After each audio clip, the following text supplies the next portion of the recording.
to save Earth from destruction. जय जगत। शिक्षात्मक सांस्कृतिक कार्यक्रम एवं चिंतन हेतु विश्व एकता सत्संग में आप सभी सपरिवार सादर आमंत्रित हैं।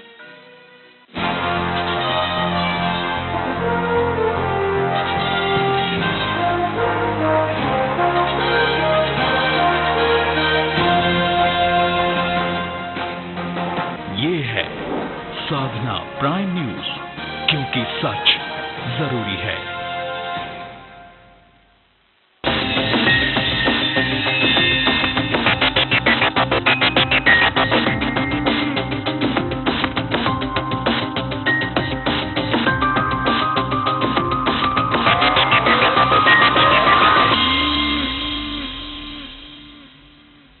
सूबे की सियासत, आपका वजूद।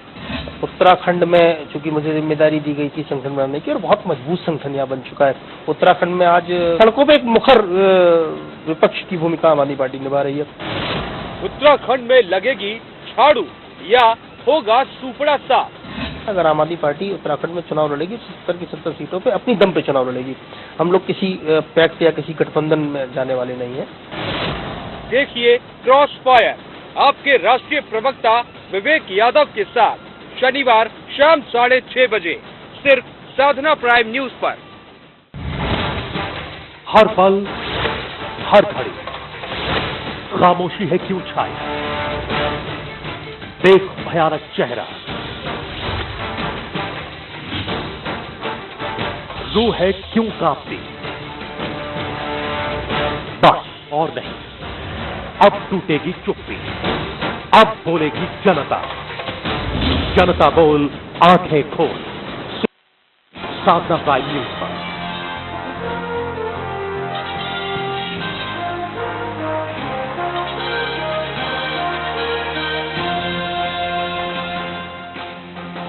ये है साधना प्राइम न्यूज, क्योंकि सच जरूरी है। नमस्कार, मैं हूं संजय श्रीवास्तव। आज हमारे साथ हैं आम आदमी पार्टी के राष्ट्रीय प्रवक्ता, उत्तराखंड के प्रभारी हैं। पिछले काफी दिनों में आम आदमी के लिए बड़ी मेहनत की है। उत्तराखंड में आम आदमी की पार्टी की एक पहचान बनी है। विवेक यादव जी हमारे साथ हैं, जिनसे हम बात करेंगे आम आदमी पार्टी की रणनीति को लेकर। साथ ही बात करेंगे उत्तराखंड में आने वाले समय में क्या इनकी रणनीति है। बहुत बहुत स्वागत है आपका साधना प्राइम न्यूज पे। विवेक जी, आम आदमी पार्टी बनती है, एक आंदोलन से इसका उदय होता है, ये पैदा होती है पार्टी, और आप लोग जिस तरह से पूरे देश में एक मैसेज देते हैं और सत्ता में, दिल्ली की सत्ता में आते हैं, लोगों को बड़ी उम्मीद जगती है। ये उम्मीद, जो उम्मीद लोगों को जगी है, वो कहाँ से शुरू हुई है, और अभी हम क्या माने कि इस उम्मीद पे कितना भरोसा किया जाए और कहाँ तक चलेगी? देखिए, ये एक नई राजनीति का प्रयोग है जो इस देश में शायद बहुत एक मांग बन गया था। अन्ना का आंदोलन हुआ जिस समय पूरा देश भ्रष्टाचार से त्रस्त था। उस समय अन्ना जी के नेतृत्व में एक आंदोलन खड़ा हुआ।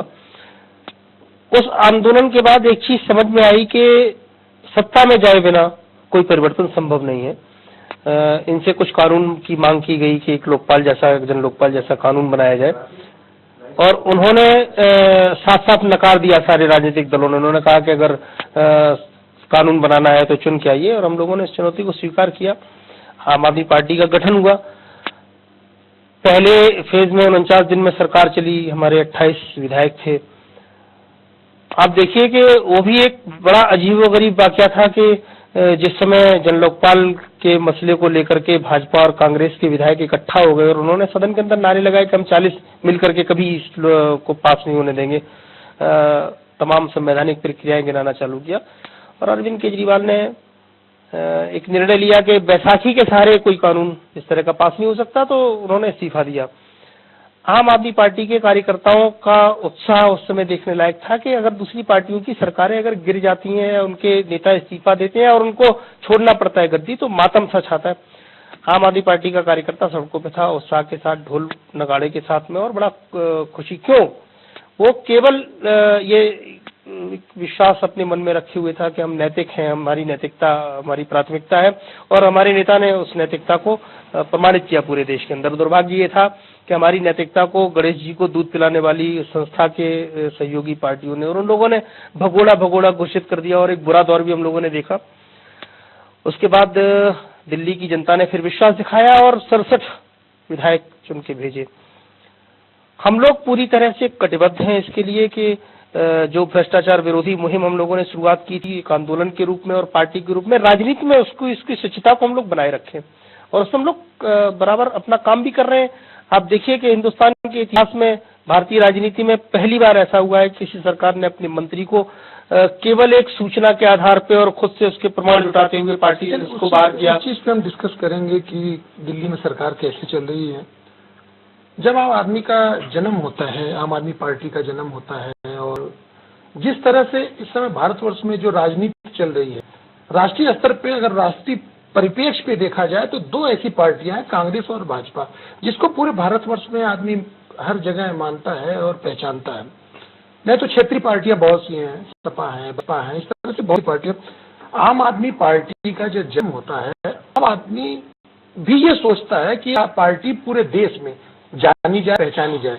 तो क्या हम माने कि आने वाले समय में ये राष्ट्रीय स्तर पे हम इसका रूप देखेंगे, प्रारूप देखेंगे, या क्षेत्रीय पार्टी बन के ही रह जाएगी? नहीं, देखिए, निश्चित रूप से हम लोग बराबर इस पे अपना काम कर रहे हैं। दिल्ली में सरकार बनाने के बाद लोकसभा के चुनाव में 4 हमारे सांसद पंजाब से जीते। उत्तराखंड में चूंकि मुझे जिम्मेदारी दी गई थी संगठन बनाने की, और बहुत मजबूत संगठन यहाँ बन चुका है। मुझे नहीं लगता कि भाजपा एक विपक्षी पार्टी की भूमिका अदा कर रही है। वो तो मिलकर के सत्ता का पूरा लाभ ले रहे हैं, तमाम तरह की चीजों में शामिल है। बड़ा खुशी के साथ मैं आपको बता दूं कि उत्तराखंड में आज विपक्ष की भूमिका में आम आदमी पार्टी सड़कों पे, सदन में हमारा कोई सदस्य न हो, लेकिन सड़कों पे एक मुखर विपक्ष की भूमिका आम आदमी पार्टी निभा रही है।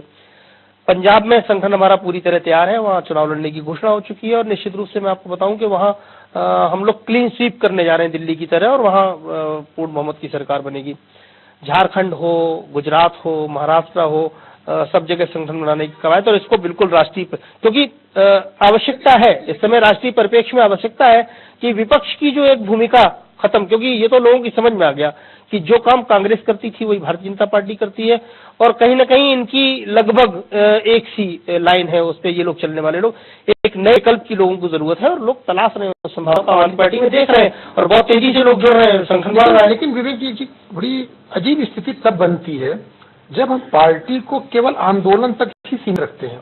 जैसे आम आदमी पार्टी की एक पहचान ईमानदारी की चली, स्वच्छता की चली, स्वच्छ लोगों की चली, अच्छे निर्णय के लिए।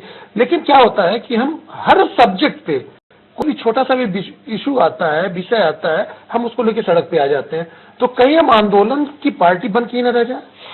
नहीं, देखिए, जहां अगर हम सदन में नहीं हैं और हमारे हाथ में कुछ नहीं है करने को, तो सड़क भी अपनी एक भूमिका अदा करती है। डॉक्टर लोहिया ने कभी कहा था कि देश में जब सड़कें वीरान हो जाएंगी तो संसद आवारा हो जाएगी। तो राजनीति का मतलब केवल चुन करके आना और चुनाव में उतरना, और एक दलगत राजनीति का मतलब केवल यही नहीं है कि हम एक पार्टी बना के चुनाव लड़े और सत्ता में जाएं। अगर ऐसा होता तो शायद लोहिया वो बात नहीं कहते जिसका मैं जिक्र कर रहा हूँ।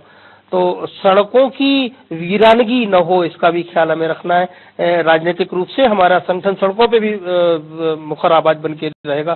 सदन में जाएंगे तो वहां भी अपनी भूमिका निभाएंगे। आंदोलन राजनीति का एक हिस्सा है, उसको जिंदा रखना हमारी जिम्मेदारी है, और हम लोग स्वीकार करते हैं इसको। भले ही जैसे पिछले चुनाव में कहा गया कि नक्सलाइट हैं, ये तो जंगली लोग हैं, सड़कों पे उतरते हैं, इनको जंगल भेज देना चाहिए, और जनता ने दिखाया कि जिस तरह से उन लोगों ने कहा। क्या जनता है? दिल्ली में जनता ने दिखा दिया। चलिए ठीक है, दिल्ली में आप ऐसे बहुमत में आए जो कि कोई एक्सपेक्ट नहीं करता था, इस हिसाब से आए। पंजाब में आपको 4 सीटें मिली, लेकिन और कहीं भी आम आदमी पार्टी ने अपना वह रूप नहीं दिखाया जिसकी लोगों को उम्मीद थी। चलिए देखते हैं, आने वाला भविष्य बताएगा, क्योंकि आम आदमी जिस तरह से पार्टी काम कर रही है। कौन कौन सा ऐसा स्टेट है? आपने भी बताया कि पंजाब में आप लड़ने जा रहे हैं, उत्तर प्रदेश भी 1 साल बाद चुनाव के मुहाने पे खड़ा है, उत्तराखंड भी 1 साल के बाद चुनाव यहाँ पे भी है। तो कहाँ कहाँ हम मान के चलें कि आम आदमी पार्टी अपने लोगों को चुनाव लड़ाएगी, और वहां पे जो सत्तासीन पार्टियां हैं उनको टारगेट पे जैसे लेके चल रही, तो कहाँ आप अभी अपना मन बना रहे हैं? देखिए, मैं आपको बताऊं, पंजाब में तो लगभग तय है कि हम लोग चुनाव लड़ेंगे और पार्टी घोषणा कर चुकी है इसकी, और अरविंद जी वहाँ कैंपेन करने के लिए बहुत जल्दी निकलने वाले भी हैं। संगठनात्मक दृष्टि से पंजाब में हम पूरी तरह तैयार हैं। उसके बाद दूसरा स्टेट उत्तराखंड एक ऐसा प्रदेश है जहां हमें लगता है कि संगठन की दृष्टि से आज हम उस स्थिति में हैं कि हम चुनाव लड़ें। अंतिम फैसला पार्टी की सर्वोच्च संस्था पीएसी करेगी और इसकी जो पूरी रिपोर्ट है हमने सबमिट कर दी है, बता दिया है। नहीं, आप जमीन तैयार कर रहे हैं तो यहाँ तो ये सारी पार्टियां मान के चल रही है, आम आदमी भी, आम आदमी पार्टी ने, आम आदमी मान रहा है कि जिस तरह का आप जमीन तैयार कर रहे हैं तो आप चुनाव तो लड़ेंगे, ये तो है। लेकिन क्या उसका प्रारूप होगा? नहीं, प्रारूप क्या होगा वो तो पार्टी चुनाव लड़ने का निर्णय लेती है, तो पूरी तरह से हम लोग तैयार हैं, संगठन हमारा तैयार है, हम लोग चुनाव लड़ेंगे। अक्सर एक बात आती है कि कहीं हम किसी के साथ पैक्ट करने जा रहे हैं, किसी के साथ गठबंधन, ये सब निराधार बातें हैं। अगर आम आदमी पार्टी उत्तराखंड में चुनाव लड़ेगी 70 की 70 सीटों पे अपनी दम पे चुनाव लड़ेगी। हम लोग किसी पैक्ट या किसी गठबंधन में जाने वाले नहीं हैं। लेकिन मैं आपको बताऊं कि इसका अंतिम फैसला तो पीएसी में होगा, और जिसके लिए मैं पूरी अपनी रिपोर्ट सबमिट कर चुका हूं कि उत्तराखंड के अंदर संगठनात्मक दृष्टि से हम इतने मजबूत हैं कि हम 70 की 70 सीटों पे अपना चुनाव लड़ सकें। मुझे भी लगता है आम आदमी की पकड़ है, आम आदमी पार्टी की। आप देखिए कि देहरादून में जब हमारा कार्यकर्ता सम्मेलन हुआ तो प्रयास यही था कि पूरे उत्तराखंड का हम लोग एक कार्यकर्ता सम्मेलन करें, लेकिन भौगोलिक परिस्थितियां बड़ी अजीबोगरीब हैं। लोगों का बहुत दूर से आ पाना बड़ा असंभव हो जाता है, मुश्किल हो जाता है। लेकिन मैं जान के हैरान था कि जिस दिन हमारा देहरादून में कार्यकर्ता सम्मेलन था, 4 कार्यकर्ता हमारे माना, जो अंतिम गांव है, चीन की सीमा पे लगा हुआ अंतिम गांव है बद्रीनाथ विधानसभा का, वहां से अगर 4 कार्यकर्ता चल के आते और कहते हैं कि हम वहां प्रचार प्रसार का पूरा अपना जिम्मा लिए हुए हैं और कर रहे हैं, मुझे नहीं लगता इसके बाद कुछ रह जाता है। इसके बाद दूसरा, हम लोगों ने जो भौगोलिक परिस्थितियों को मद्देनजर रखते हुए दूसरा सम्मेलन अभी हम लोगों ने किया था रुद्रपुर में, अभी 22 दिसंबर को। वहां भी बहुत दूर से, आप मुंशियारी से लोग चल के आ रहे थे, धारचूला से लोग चल के आ रहे थे कार्यकर्ता। तो संगठनात्मक दृष्टि से मजबूत है, लोगों की अपेक्षा है, लोग चाहते हैं कि बदलाव हो।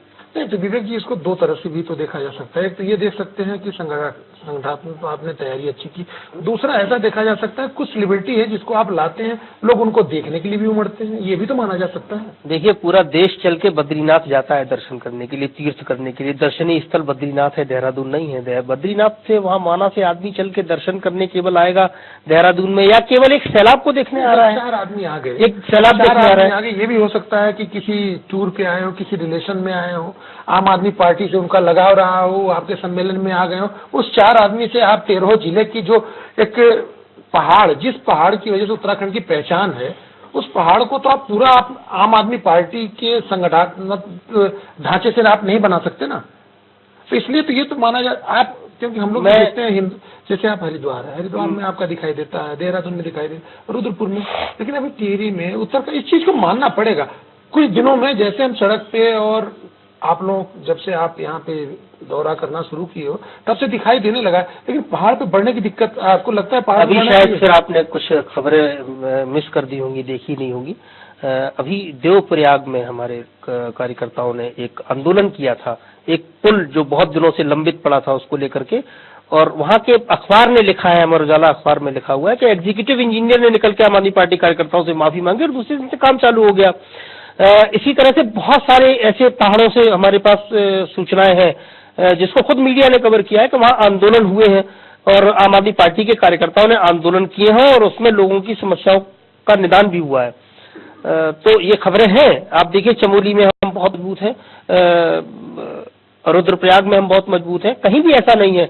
लगभग अब हमारा संगठन सारी जगह, जो आप बात कर रहे हैं कि माना से लोग चल के आए, वो घूमने आए होंगे, ऐसा नहीं है। वो हमारे रजिस्टर्ड वॉलंटियर है सर, उनका हमारे पास डेटा है, उनके नंबर हमारे पास पहले से मौजूद है।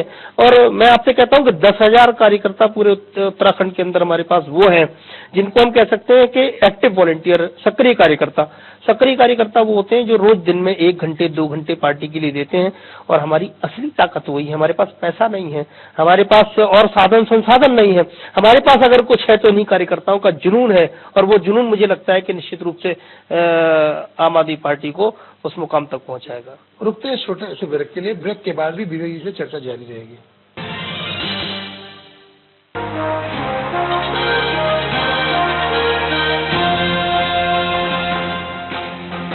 ये है साधना प्राइम न्यूज, क्योंकि सच जरूरी है।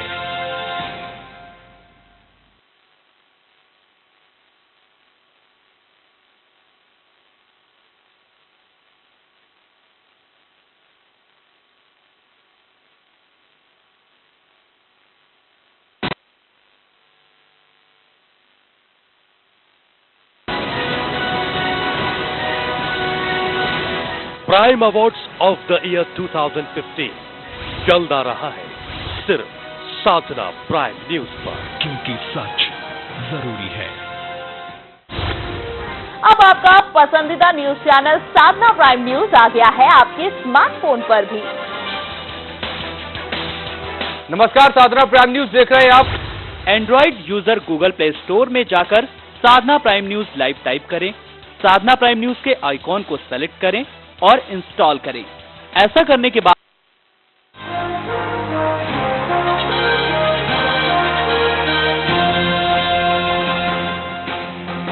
ये है साधना प्राइम न्यूज, क्योंकि सच जरूरी है।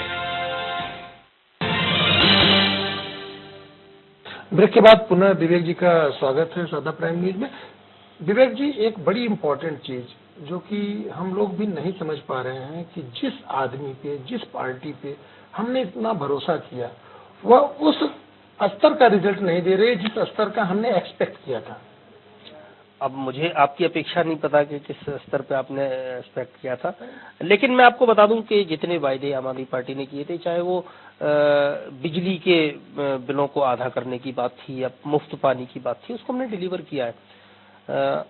आदमी की मूलभूत आवश्यकताओं में बिजली, पानी, स्वास्थ्य, शिक्षा, इन चारों में बड़ा अभूतपूर्व काम हुआ है।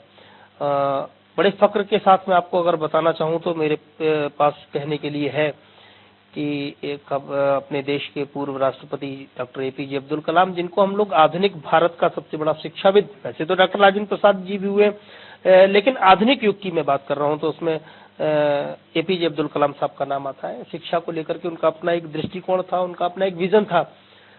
आम आदमी पार्टी के शिक्षा मंत्री मनीष सिसोदिया के बजट की सराहना अगर किसी व्यक्ति ने की तो एपीजे अब्दुल कलाम साहब ने की, और ऐसे नहीं की कि सराहना में दो शब्द लिख करके उन्होंने भेज दिए, खुद चल के आए। इतने उत्साहित थे उस बजट को देख करके वो कि खुद चल के आए और उन्होंने मनीष सिसोदिया को इसके लिए धन्यवाद दिया और कहा कि हिंदुस्तान में अगर इस तरह की शिक्षा का बजट बनने लग जाए तो शायद हिंदुस्तान शिक्षा की दृष्टि से विश्व का नंबर 1 देश हो सकता है।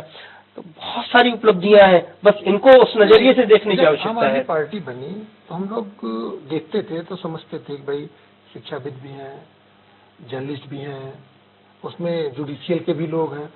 इन सबको जिस तरह से लेके आपने बूम के साथ शुरू किया, फिर धीरे धीरे लोग आपसे टूटते गए या आपने निकालते गए। तो लोगों को जो उम्मीद थी कि भाई ये संगठन बड़ा मजबूत होगा, हर आदमी इसमें अपने फील्ड का एक्सपर्ट आदमी है, लेकिन आपने जिस तरह से पार्टी के लोगों को दूर किया, तो क्या ये माना जाए कि पार्टी भी जैसे और पार्टियां हैं, कांग्रेस, भाजपा, हाईकमान का जो एक डंडा चलता है वो आपके यहाँ भी शुरू हो गया है? देखिए, मैं आपको 2-3 चीजें बता दूं कि महत्वाकांक्षा आदमी को कहाँ ले जाके खड़ा कर दे। महत्वाकांक्षी होना बुरा नहीं, अति महत्वाकांक्षा आदमी को हमेशा एक अलग रास्ते पे ले जाके खड़ा करती है। ये बड़ा बहुत मुश्किल दौर है और बड़े मुश्किल दौर की मुश्किल राजनीति है। इस पे चल पाना हर किसी के लिए बहुत आसान नहीं है। आपके मन में अगर छोटे छोटे पद को लेकर के कोई लालच आ जाएगा तो निश्चित रूप से छोड़ना पड़ेगा। विवेक यादव के मन में लालच आ जाएगा, मुझे भी छोड़ना पड़ेगा। यहाँ अपने आप को दांव पे लगाने वाले लोग चाहिए, जिन्होंने अपना पूरा भविष्य उन्होंने अपना दांव पे लगाया। 25 साल का एक नौजवान जो आईएएस की तैयारी करने के लिए दिल्ली में आता है और वो पूरा अपना कैरियर खपा देता है। बहुत इंटेलिजेंट व्यक्ति है, लड़का है हमारे साथ में, दुर्गेश पाठक, जो हमारी ऑर्गेनाइजेशन बिल्डिंग रिसर्च टीम का हेड है इस समय। वो प्लान करता है कि ऑर्गेनाइजेशन बिल्डिंग किस तरह से होनी चाहिए। 25 साल का नौजवान, हम लोग उसको फॉलो करते हैं। इनको क्या चाहिए? इनकी कोई मांग नहीं है, इनकी कोई प्रतिष्ठा नहीं है, इनको कुछ कहीं वो सामने भी नहीं आते, कभी टेलीविजन चैनल्स पे उनका नाम भी बहुत नहीं सुनते। ये ऐसे कार्यकर्ताओं के त्याग पे खड़ा हुआ संगठन है। अगर उस संगठन में कुछ लोगों की महत्वाकांक्षा बड़ी हो जाए तो उनके साथ तो कार्रवाई लाजमी है।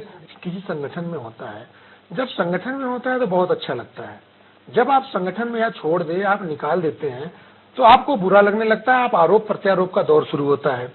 वह इंसान, जो इंसान आम आदमी पार्टी को खड़ा करने के लिए 1 करोड़ रुपए देता है, और उसके बाद आम आदमी पार्टी इस चीज को रियलाइज करती है कि उस समय उनका महत्व था, तो बाद में कैसे महत्व कम हो जाता है? नहीं, उनका महत्व तब भी था, उनका महत्व अब भी है, जहां भी है। कभी कभी संदेह ये पैदा होता है कि 1 करोड़ रुपया फिर आपने किस मंशा से दिया? आपने पार्टी को 1 करोड़ रुपया दिया, चंदा दिया, ठीक बात है, पार्टी में बहुत सारे लोग अब चंदा दे रहे हैं, पार्टी बहुत सारे लोगों के चंदे पे चल रही है, लेकिन इसका मतलब ये नहीं है कि आप सारी चीजों को अपने हिसाब से चलाना चालू कर दें। जिस समय हम लोग अपने अस्तित्व की लड़ाई लड़ रहे थे, दिल्ली का चुनाव चल रहा था, अकारण पता नहीं क्या हुआ ऐसा कि वो तरह तरह के बयान आने चालू हो गए कि अरविंद केजरीवाल जी से तो किरण बेदी अच्छी है, और छोड़िए किरण बेदी, क्या वो अजय माकन बहुत अच्छे हैं। ये सारी चीजें कहाँ से एकदम पैदा हो गई? इसके पीछे मैं आपको बता दूं कि एक प्रयास था, और प्रयास ये था कि कुछ लोगों की महत्वाकांक्षा इतनी बड़ी हो गई थी कि वो पार्टी के शीर्ष पद पर पहुंचने का एक प्रयास उन्होंने किया, और वो प्रयास विफल हुआ। कार्यकर्ताओं ने उनको स्वीकार नहीं किया। तो उस समय तो वो शांत रहे, पार्टी के अंदर रहे, लेकिन उसके बाद उन्होंने धीरे धीरे धीरे पूरा डैमेज करना चालू कर दिया, और कार्यकर्ताओं ने एक मांग खड़ी की कि इनके ऊपर कार्रवाई होनी चाहिए। अनुशासन हुई कार्रवाई। विवेक जी, आपका पिछला बैकग्राउंड बड़ा स्ट्रांग रहा है, हम लोग देखते हैं, पढ़े हैं। एक चीज बड़ी अजीब सी स्थिति है, आज जो केंद्र में, भारतवर्ष में जो राजनीति का रूप बदल रहा है, जिस तरह से मुख्यमंत्री के कार्यालय पे सीधे सीबीआई का छापा, पहले आपके ऊपर पड़ता था, किसी एक तीसरे आदमी के ऊपर टारगेट कोई, अब सीधे राज्य को चलाने वाले मुखिया के ऊपर जिस तरह, तो राजनीति किस तरफ जा रही है? ये शायद एक राजनीति का रूप है जिसमें वो लोग समझते हैं कि शायद सफल हो जाएंगे, और सफल होते भी आए हैं। सीबीआई का दुरुपयोग कांग्रेस के समय में हुआ, और शायद वो एक गंदी आदत पड़ गई है, उनको लगा कि शायद एक तरह का एक खौफ पैदा करके, एक डर पैदा करके। हम आपके ऊपर करें, ठीक है, लेकिन जिस तरह से भाई मुखिया, जहाँ पे आदमी कभी सोच नहीं सकता, आप ठीक है उनको टारगेट पे ले लो, लेकिन उनके यहाँ जाके, तो मैं ये चाहता हूँ आप लोगों से जानना, क्योंकि राजनीति जिस तरफ आप लेके जा रहे हैं एकदम नया रूप है भारतवर्ष में। इस राजनीति को जो आम आदमी पार्टी ने एक राजनीति का रूप दिया, उस रूप को हर आदमी सराहता है और मानता है कि ये नया रूप है, आज के हिसाब से है। लेकिन जब मुख्यमंत्री के आवास कार्यालय पे छापा पड़ता है, उस रूप को कैसे आप देखते हैं? देखिए, हम लोग सारी चीजों के लिए तैयार हैं। हमको बहुत अच्छे से पता है किसी दिन हो सकता है कि रास्ता चलते किसी गाड़ी का एक्सीडेंट हो जिसमें मैं या कोई और रह सकता है और न रहे, तो वहां तक राजनीति जा सकती है, क्योंकि लोगों को परेशानी तो है, लोगों के पेट में दर्द है, उनको तकलीफ तो है, उनको लगता है कि शायद उनके नीचे की अब जड़ें हिलना चालू हो गई। उन्होंने बदनाम करने का पूरा षड्यंत्र बनाया और प्रयास किया, उसके बाद धीरे धीरे बेनकाब होते चले जा रहे हैं। जितेंद्र तोमर की फर्जी डिग्री का मामला था, आज हम लोगों ने उल्टे पूछना चालू कर दिया, जितेंद्र तोमर की डिग्रियां फर्जी हैं, आपने उनको जेल क्यों नहीं भेजा? आज आप बताओ देश को कि जितेंद्र तोमर की डिग्रियां फर्जी हैं या असली हैं? अगर फर्जी है तो उनको जेल भेजो, हम लोग इसके पक्षधर हैं, लेकिन असली है तो झूठा प्रचार करके आप केवल अरविंद केजरीवाल का मंत्रिमंडल बदनाम करना। जैसे हमारे एक विधायक अखिलेश पत्र पार्टी के खिलाफ इन्होंने कई सारे मुकदमे दिल्ली की पुलिस से करा दिए और कहा कि बलवाई है, बवाली है, और अभी कोर्ट का फैसला आया है जिसमें कहा कि इनके ऊपर सारे मुकदमे झूठे थे, उसकी कहीं कोई चर्चा भी नहीं हुई। आज हम लोग सवाल खड़ा करना चालू कर दिया है, केवल आप बदनाम करने की साजिश और मंशा से ऐसा कर रहे हैं। वही सीबीआई की रेड कराने का एक प्रयास था, और ये था कि पूरे देश में कहें कि देखो अरविंद केजरीवाल यहाँ भी सीबीआई की रेड हो सकती है। सीबीआई की रेड होना बहुत बड़ी बात है, जैसे बहुत सारे नेताओं के ऊपर हुई और फिर उन्हें बैकफुट पे जाना पड़ा। देश में उदाहरण है इस तरह के, वो बैकफुट पे गए होंगे, लेकिन ये अरविंद केजरीवाल है जिसकी छवि पे और जिसके दामन पे दाग शायद लोगों को पचेगा नहीं, और ये दाव उनको उल्टा पड़ा है और इसका इन्हें खमेरा भुगतना पड़ेगा। आम आदमी पार्टी की एंट्री एकदम फिल्मी स्टाइल में होती है, जैसे पिक्चरों में हम देखते हैं, एक आदमी आता है, ऐसा माहौल बनाता है, पूरे देश में एक लहर चलती है। ये जो आम आदमी की लहर आपने दिल्ली में शुरू की है, ये पूरे देश में कब तक फैलेगी और क्या प्लान है आपका? देखिए, निश्चित रूप से पूरे देश में फैलेगी, और इसका एक उदाहरण है जो बिहार में जो कुछ भी हुआ, वो भी आप मानो उनको विकल्प के रूप में अगर नीतीश कुमार मिले और लगा कि हाँ एक ईमानदार मुख्यमंत्री हो सकता है, एक व्यक्ति जिसकी छवि औरों से बेहतर है, तो बेहतर विकल्प लोगों ने चुनना चालू कर दिया इस देश के अंदर। वहां से एक उम्मीद बढ़ती है कि आम आदमी पार्टी अगर अपने आप को संगठनात्मक दृष्टि से मजबूत कर ले तो उस बेहतर विकल्प के रूप में पूरे देश में लोग आम आदमी पार्टी को स्वीकार करें। मतलब ये माना जाए कि उसी क्रम में आप उत्तराखंड में आ रहे हैं? बिल्कुल बिल्कुल, और उत्तराखंड में ही नहीं, सारे प्रदेशों में संगठन को मजबूत करते करते, और उसके बाद हम लोग पूरे चुनाव की राजनीति में जहां जहां संगठन मजबूत होगा जिस प्रदेश में भी हम लोग, लेकिन पूरी तैयारी के साथ जाएंगे। अब की बार वो गलती नहीं करेंगे जो लोकसभा में हुई कि हम लोग बिना तैयारी के पूरे देश में। उत्तर प्रदेश और उत्तराखंड की राजनीति में जमीन आसमान का अंतर है। आप उत्तर प्रदेश की राजनीति देखते हैं, दिल्ली की राजनीति आपने देखी, उत्तराखंड की राजनीति एकदम डिफरेंट है। आप देखते हैं जितने में आपके यहाँ का एक पार्षद जीतता है उतना यहाँ पे विधायकों पे वोट पड़ते हैं। उस रणनीति पे काम करना आम आदमी पार्टी के लिए कितना मुश्किल होगा और कितना आसान होगा? बहुत मुश्किल नहीं होगा, क्योंकि हम लोग हमेशा ये मानते हैं कि कुछ नीतियां हम लोग दिल्ली में बैठ के बनाएं और पूरे देश के लिए वो समान हो, ऐसा नहीं करते। हम लोग हमेशा लोगों के बीच में जाते हैं और उनसे पूछते हैं कि उनकी समस्याएं क्या है और उन समस्याओं के निदान क्या है, उनके कारण और निवारण लोगों के द्वारा तय होने चाहिए। जनता की जनभागीदारी की राजनीति की बात है। तो यहाँ अब क्या स्ट्रेटेजी बनेगी, कैसे प्लानिंग होगी, हम लोगों के बीच में जाते हैं, हमारी टीम्स जाती है। यहाँ जो संगठन खड़ा हुआ है वो खुद से तय करेगा कि हमारी प्लानिंग और हमारी स्ट्रेटेजी क्या होनी चाहिए। मुझे जहाँ तक लगता है ये है कि दिल्ली और उत्तराखंड में बहुत अंतर नहीं है, क्योंकि दिल्ली और उत्तराखंड की राजनीति में अगर अंतर है तो केवल इतना कि भौगोलिक स्थिति कुछ अलग है। यहाँ दिल्ली की अपेक्षा, दिल्ली एक छोटे से क्षेत्रफल का प्रदेश है और उत्तराखंड बहुत विकसित है, बहुत बड़ा है, और पहाड़ों की अपनी अलग समस्याएं हैं लोगों तक जाने की, कैंपेनिंग की। लेकिन जहां तक पैसे का बोलबाला, या यहाँ मैंने सुना है कि तमाम शराब के दम पे और पैसे के दम पे वोट लेने की बात होती है, दिल्ली में भी ऐसा था। जब लोगों को विकल्प मिलता है तो इन सबको वो किनारे करते हुए अपने भविष्य के, अपने बच्चों के भविष्य का फैसला करते हैं और ईमानदारी के साथ फैसला करते हैं। यहाँ भी करेंगे। मुझे सर 2017 की चुनाव की तैयारी आम आदमी पार्टी की चलेगी, ठीक है, सड़क पे उतर रहे हैं, सरकार के कामों को लेके, उनके नेगेटिविटी को लेके भाजपा भी आपके टारगेट पे रहती थी। क्या क्या ऐसे मुद्दे हैं जो अभी तक आपको आपके लोगों ने बताया कि ये उत्तराखंड में चुनाव से पहले बहुत महत्वपूर्ण होंगे जनता के बीच जाने के लिए? देखिए, सबसे बड़ी चीज तो ये है कि बहुत कुछ नहीं है, लोग परेशान हैं। 15 साल के अंदर इस प्रदेश के प्राकृतिक संसाधनों की जिस तरह से लूट हुई, इसके खजाने की जिस तरह से लूट हुई, और सारे लोगों को ये पता है। मैं तो बड़ा हैरान था कि उन गांवों में जहां टेलीविजन नहीं है, सड़क से 2 किलोमीटर 3 किलोमीटर ऊपर चढ़ के जाना पड़ता है, और वहां के लोग अगर भ्रष्टाचार को लेके बात करते हैं, वहां अगर आपदा घोटाले को लेके बात करते हैं, वहां अगर कुंभ के घोटाले को साथ में जोड़ते हैं, मुझे लगता है कि फिर बहुत मुद्दा नहीं रह जाता।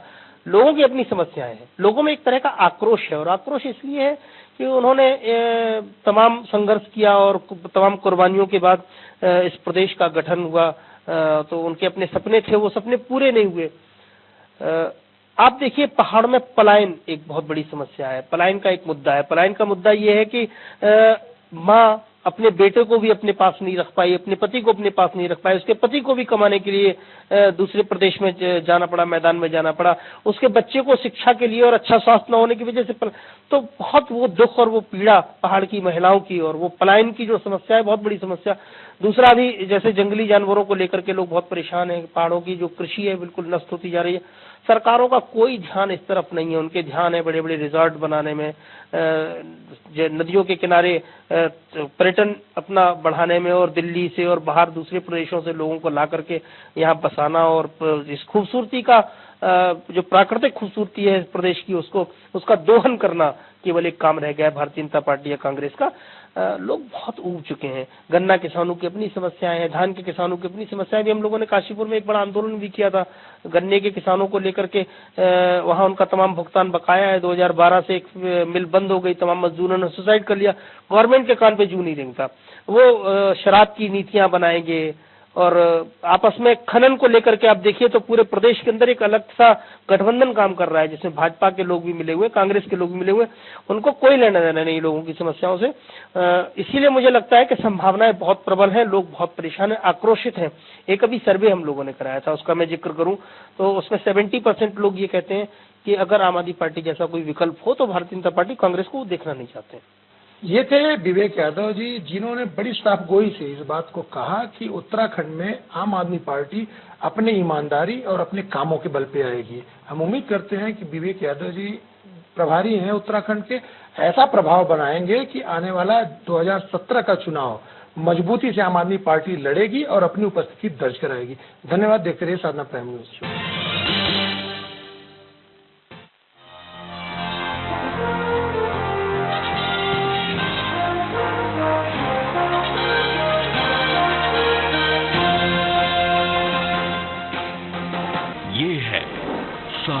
प्राइम न्यूज, क्योंकि सच जरूरी है।